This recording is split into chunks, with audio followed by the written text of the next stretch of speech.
आपने देखा था कि बहलोल लोदी के टाइम में हुई थी कि अफगान अमीर उसकी अधीनता स्वीकार करने के लिए तैयार ही नहीं थे। तो जब तक बाकी मराठा सरदार उनकी अधीनता शिवाजी का नहीं स्वीकार करता, तब तक ताराओं के बीच एक चंद्रमा कैसे उदित होता। वो कहते कि अरे हम इसको क्यों राजा मानेंगे, इसके दादाजी ने तो हमारे दादाजी का चप्पल ढोया था। तो शिवाजी की जो रणनीति रही वह यह रही कि छोटे देशमुखों की सहायता से बड़े देशमुखों को दबा दिया।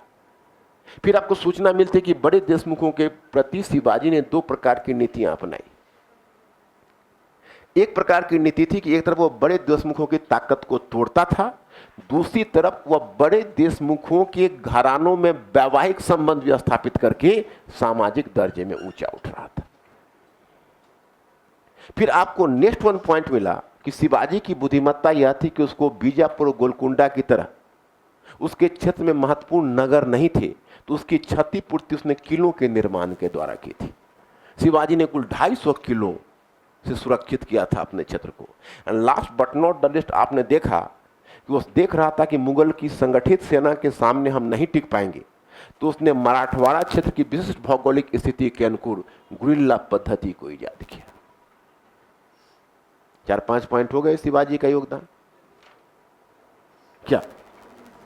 तो मराठा शक्ति का उद्भव और शिवाजी का उद्भव दोनों एक दूसरे से जुड़ा हुआ है। अब अगर वहीं पर दूसरा क्वेश्चन तुमको पूछ दे, प्रश्न सामने रखो,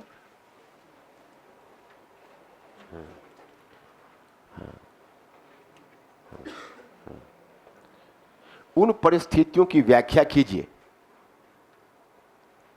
उन परिस्थितियों की व्याख्या कीजिए,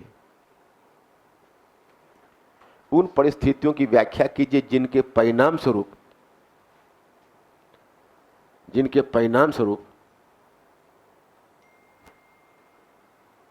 शिवाजी, जिनके परिणाम स्वरूप शिवाजी बिखरी हुई मराठा शक्ति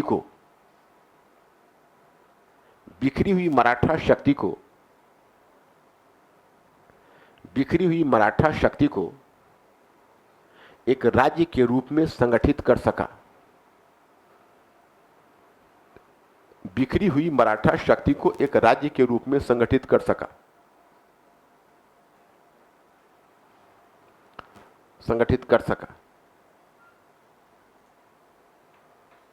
ओके, प्रश्नवाचक चिन्ह डाल दो। अब एक बात बताओ, इस क्वेश्चन में क्या करोगे, केवल शिवाजी की भूमिका या और भी कारक की चर्चा? क्या लगता है आप लोगों को, कितने लोग और कारक के पक्ष में हो? समझ रहे हो कि नहीं? तुम समझ रहे हो इसको? आई एम आस्किंग यू पीछे, हाँ समझ रहे हो कि नहीं? इस पहलू को पढ़ा था।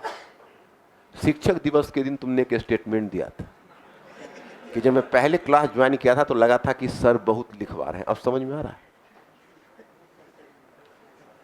समझ में आ रहा है? जब तुम लोग एक नए बच्चे रहोगे तो समझ में नहीं आएगा। सबसे बड़ा चैलेंज होता है कॉपी से निकालकर तुम्हारे माथे में देना। 2 आंसर लिख के दिया तो अभी नहीं हो रहा है और तुम्हारे मन से ये आवाज उठ रही है, काश सर अगर इसको डिक्टेट करवा देते। लेकिन जब पहले दिन तुम आए थे, 2-4 दिन जब मेरी परीक्षा की घड़ी थी और तुम एक नए बच्चे के रूप में हिंदी साहित्य छोड़कर आए थे और मुझे मूल्यांकन करने की कोशिश कर रहे थे, तो मैं परीक्षा में पास हो गया। लेकिन तुमने बहुत सख्ती से मार्क्स दिया कि सर बहुत लिखवाते हैं। क्यों लिखवाता हूं पता चला? जैसे जैसे तुम लोगों की अक्ल खुलेगी वैसे वैसे पता चलेगा कि मेरे द्वारा बताए गए पद्धति का यूपीएससी में कोई विकल्प नहीं है। तुमको जो भी कोचिंग परखना है परख लो, क्योंकि सबसे अहम चीज है कॉपी में लिखा रहेगा तो मार्क्स होगा। और बच्चे क्वेश्चन को एनालाइज ही नहीं कर पा रहे क्योंकि उन्हें पहले समझ विकसित नहीं।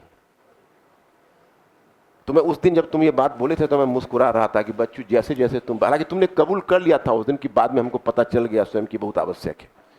ऐसा नहीं है कि मैं इसके लिए तुमको ये कर रहा हूं, मैं केवल एक ध्यान दिलवा रहा हूं कि जब नए बच्चे आते हैं तो उनमें यही फीलिंग्स होती है। उसमें उनको पॉपुलिस्ट लीडर्स लगते हैं कि हाँ, किसी के पास जाते हैं, 2 महीने में तुम्हारा कोर्स हो जाएगा, 2 महीने में कोर्स हो जाएगा। 2 महीने में हिस्ट्री, 4 महीने में जीएस, 1 महीने उसके बाद इंटरव्यू, इतने यूपीएससी क्वालिफाई, अमुक में शादी तय है ही, अमुक में शादी। सीधा फॉर्मूला नए बच्चे जोड़ लेते हैं। लेकिन जब फील्ड वर्क जब करते हैं तो पता चलता है। क्वेश्चन तुम्हारे सामने रखा हुआ है।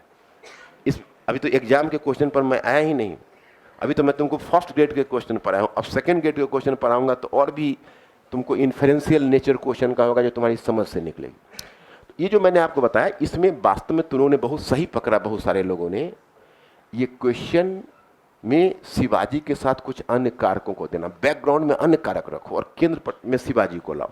जैसे बैकग्राउंड में देखिए भौगोलिक स्थिति भी ऐसी थी, महाराज धर्म ने भूमिका निभाई थी, तो एक तरह से एक मराठा राज्य का सांस्कृतिक